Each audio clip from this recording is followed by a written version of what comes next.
มาบัดนี้ตกถึงยามฤดูแล้งสะแปงบ้านทางบ้านพี่ก่อไฟสีลมพัดตองเสียงกองสนั่นหู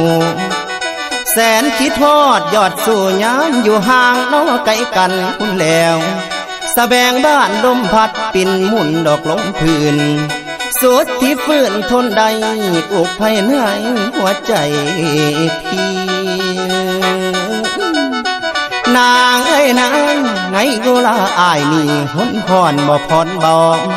ขานิ่งน้ำนองเจ้าเรื่องเก่านอกข้างหลังคุณแล้วมันยังฝังในใจเสียจ้องจำเด้อจิตอายคำที่สายเคยเว้า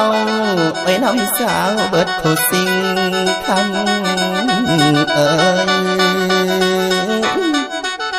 คำให้คำความที่ยังบอกนั้นยังจำอันแม่นบ่มาน้องว่าน้อง